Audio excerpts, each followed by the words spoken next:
Reddit houses some of the best archives of furry artwork, be it SFW or NSFW. Although, no creator is more sought after than this person. See, when we look at the most famous art pieces, one artist comes to mind, yet behind the praise from non-furries for their somewhat decent art, this person has a much less known and more frankly disgusting past. Their disappearance and subsequent exit from the fandom is not well known about. They were a respected artist one minute, a reject the next. Welcome to the story of Tacklebawks.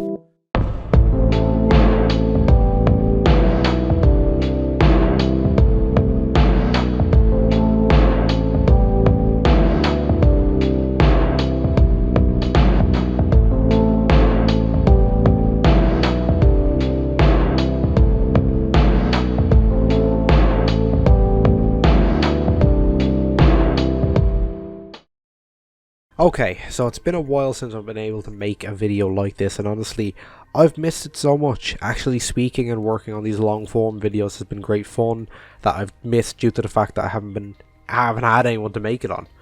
But let's begin with a history lesson. Tacklebawks is a furry artist and graphic designer that begun their original art career in the mid 2010s in the fandom. Now, not a lot of information is actually known about Tacklebawks, or especially when he began in the fandom. The first post I could find was in 2014, and I had to use the sister site of V621 or more of a spin-off site to find this. And Tacklebawks essentially tried to set fire to all of the art that they've posted and ruining the history once the nature of their shady dealing came out. Their Twitter account is still active, I believe. It's been locked with over 28.6k followers on it. The most disgusting of which are individuals still supporting him to this day. This is the point we will make later on in the video, when I'll be giving my own opinion on the plague that is cub artists. But in 2016, Tacklebawks would reach the height of their fame when the official World Star Hip Hop Twitter account, you know, the social media where American high schools beat the living crap out of each other, and while shouting World Star, yeah, they tweeted out an image of the tiger pouring baking soda into the crock pot while he's making methamphetamine. But this has been your small look into the history of Tacklebawks. Now let's get into the second part. Now, what is a culture vulture? The official definition is an individual who is obsessed with a certain culture pertaining to a country, mythology, or a part of history. The modern day examples of this are K-pop stans, weeaboos, and white suburban guys who want to listen to Lil Peep, or want to be like Lil Peep in general. A better definition I found was on Urban Dictionary. Culture vulture: a person or an organization making profit using unhonorable practices from a culture they do not care for.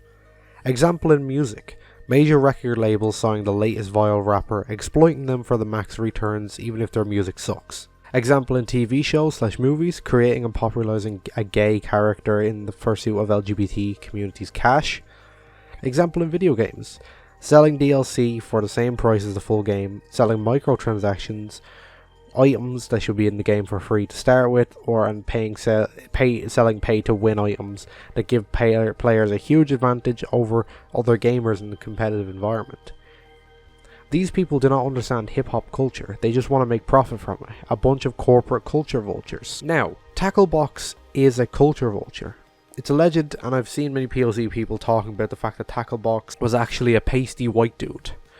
Now, like the above definition said, Tacklebawks has created a series of images of his furry characters indulging in stuff associated with hip-hop and African American culture. Even one of these images being heavily based off the rapper Lil Uzi Vert, a rapper from Philadelphia.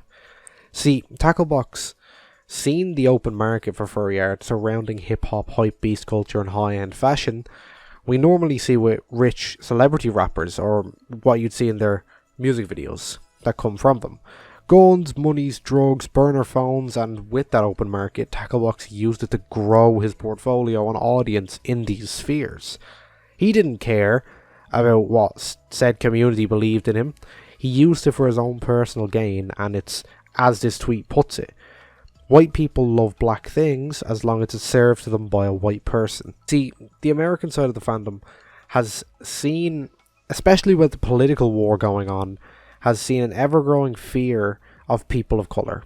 So what is this person saying? What this person is saying is true. Being a white person, feeding this culture to extremely conservative bumfuck furries who can't understand what diversity is, a white person hand feeding them, like I mentioned, this content removes the barriers, and it's frankly very stupid, but it's what culture vultures do, and it's how they make their money.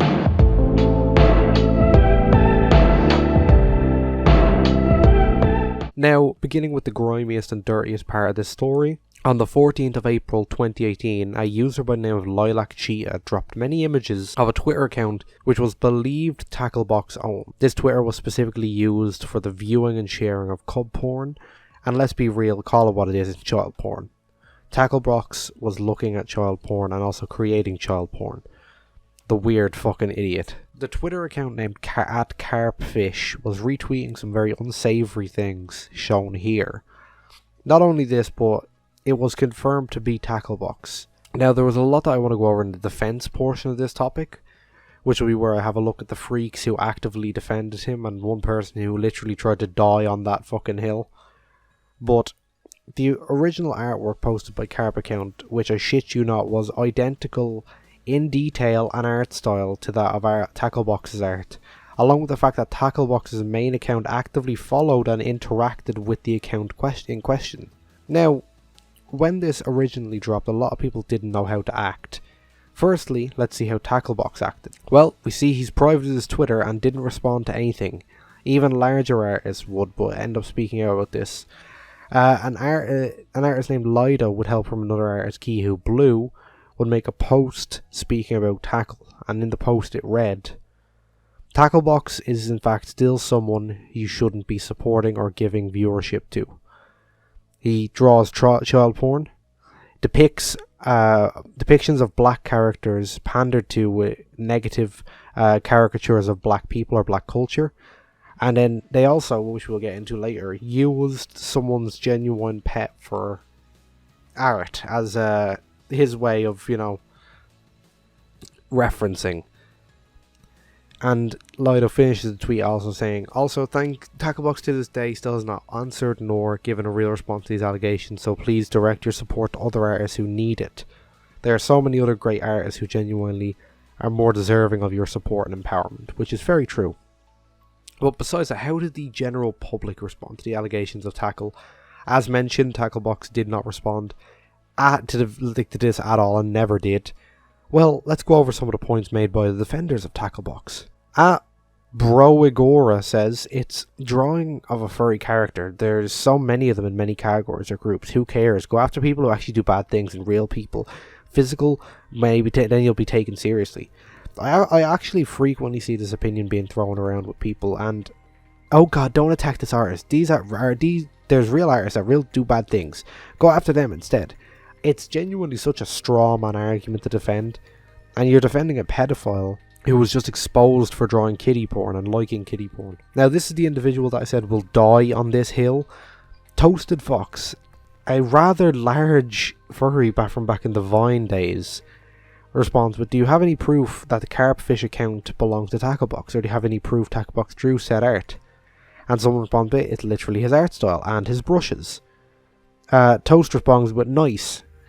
The weirdest thing really that I've ever seen is that Toasted Fox, as I mentioned, the ex-furry viner and fursuit dancer and fursuit, were defending Tacklebawks. I mean, Toast, if it wasn't his account, wouldn't Tacklebawks have tried to respond at all, instead of, locking his account and completely disappearing off the face of the earth? Also, I do have to love that the nice is such a horrifically sarcastic way for someone to defend a CP artist. Here comes at DJ Dragon. "Did you perhaps contact the artist / or the commissioner for clarification as the nature of the image before you launch your little crusade?" This is just fucking stupid. It really is. That you don't have to ask clarification when evidence is presented to you. If you ask the artist, "Hey, why are you being a pedo? I'm planning on making this huge call-out document," they will just remove all of the evidence that was there.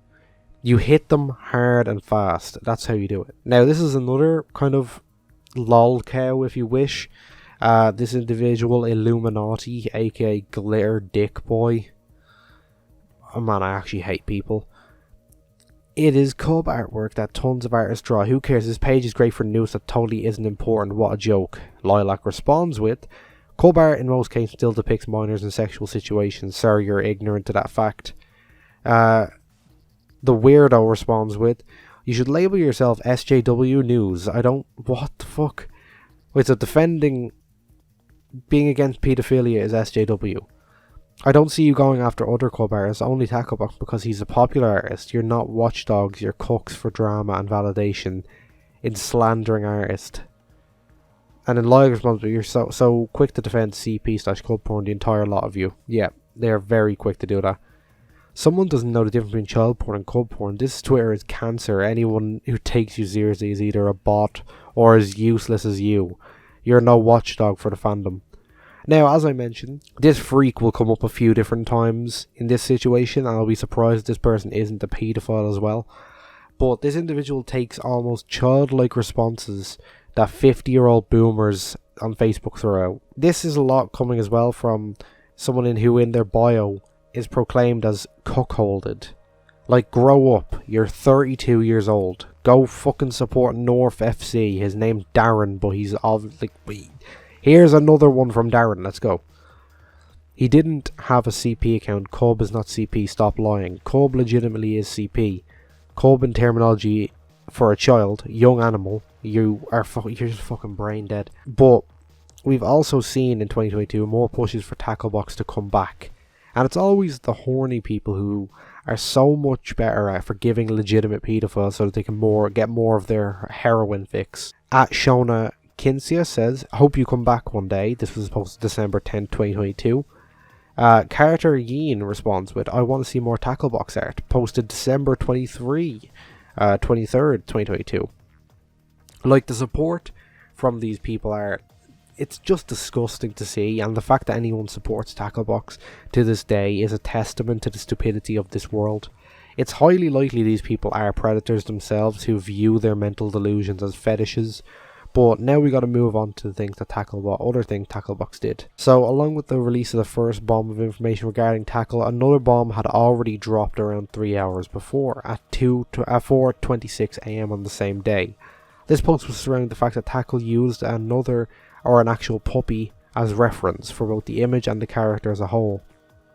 The first image this character was used in had completely unmistaken, both in placement and facial feature like ears, eyes, and mixed with the facial expression completely follows the original owner's pet, known as Zira. Those owners came out the next day and said this: FYI, we didn't give Tacklebawks permission to use Zira's likeness in these drawings, and as you can see, there is a massive connection with both facial. It almost looks traced to how close the facial structures are. Now, once again, let's get into the defense segment of this post. Firstly, let's check up on Tacklebawks. I'm sure he has a lot to say at this point. Oh, no? Still complete silence? Oh, well, we never really will. Just as suspected, now the response from his fans was fiery, people essentially outing themselves as predators, and guess who's back? It's Toast! Toast completely schizo posted on this, responding to every possible comment and arguing with everyone on how Tacklebawks isn't a predator. Even some people that haven't mentally developed, saying shit like, leave Tacklebawks alone, jerk. Like, are you 12 or 21 years old when you posted this? Someone then responded by, cub porn is not child porn. Please keep your white knight bullshit to RL events instead of fictional characters. I'm sorry, but your little snowflake ass got offended by over imaginary things.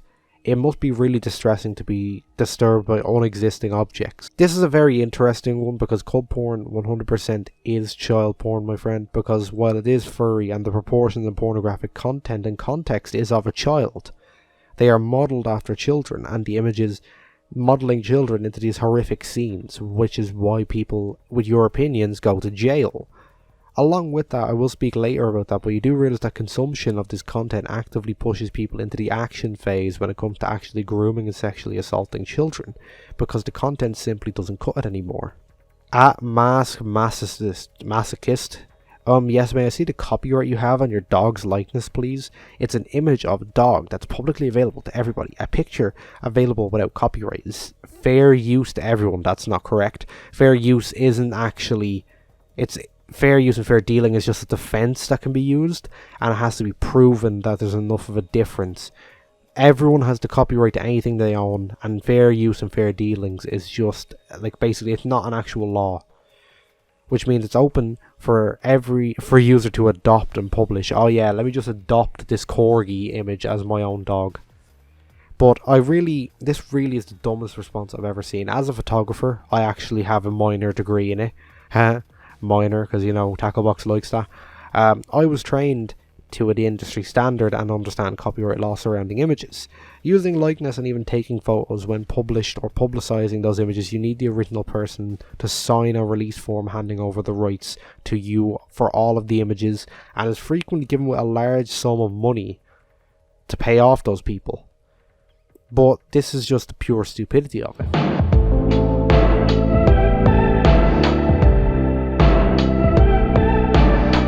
Right, so I've presented all of my evidence surrounding the disgusting crimes of Tacklebawks. Now I want to discuss the actual dangers and the real world issues surrounding Lolicon and cub art specifically. Specifically with the NSFW issues, as I mentioned. Now, I first want to give a dictionary definition of what child pornography is, because half of it is all responses to any sort of cub shit you will ever see. It's imaginary, it's fake, it's not real. Well, that doesn't matter anymore, my friend. Let's take a read of the definition of CP, and this is also the legal definition. Child pornography is pornography that unlawfully exploits children for sexual stimulation. It may be produced with the direct involvement or sexual assault of a child, or it may be simulated child pornography. So, simulated child pornography, or people under the age of 18, is considered child porn. Simulated meaning there is no child involved and is modelled after one of those sort of people. Along with that, these people don't seem to understand how addiction and addictive mechanisms work. First of all, viewing pornography is addictive.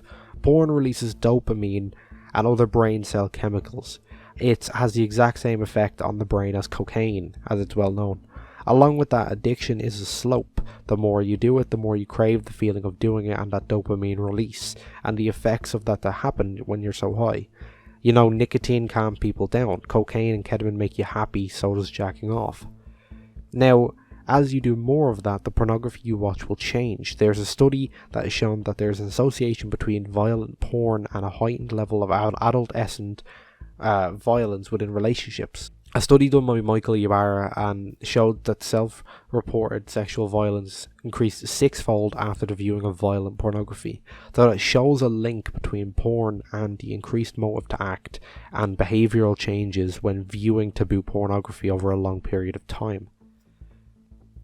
Along with that, paedophilia and paedophilic attraction to children under the Diagnostic and Statistic Manual of Mental Health DSM-5 categorises paedophilia as a mental disorder, which causes extreme impulses. So pornography relating to children, regardless of it being cub or CP or lolly or anything, does not negate those issues. It only urges and indulges and makes them much stronger. I will link also a paper speaking about the neurobiology and psychology of paedophilia by the Hanover Medical School in Hanover, Germany. This paper specifically speaks about the connection between convicted sex offenders and the increase in them who viewed child pornography. In this paper, a study is used by the German Dunkelfeld Prevention Project.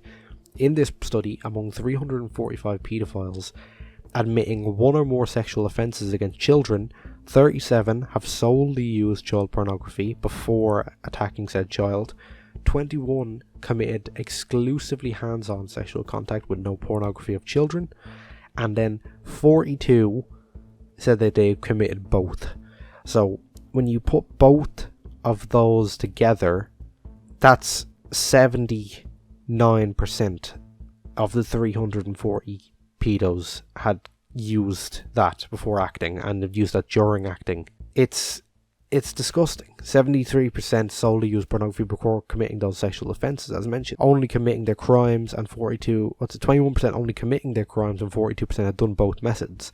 So the viewing of child pornography doesn't mitigate or stop genuine paedophiles, and cub art is the exact same. It will only cause further issues down the line. Now, my personal opinion, after giving all of this medical research I had actually done on this topic, is that cub artists and cub art enjoyers are scum. You are filthy, rotten scum. They don't deserve to be allowed to continue spreading their seed. They are vile human beings, and if you are having these intrusive thoughts, see a medical professional. They will help you, and you will not be arrested for it. My conclusion on everything with this Tacklebawks thing is that Tacklebawks is guilty for this. Tackle didn't even put up a fight, just rolled over and left. My guess is he's after moving into the shadows like many exiled artists has, to continue making their horrific art and continue being a paedophile. Thank you for watching.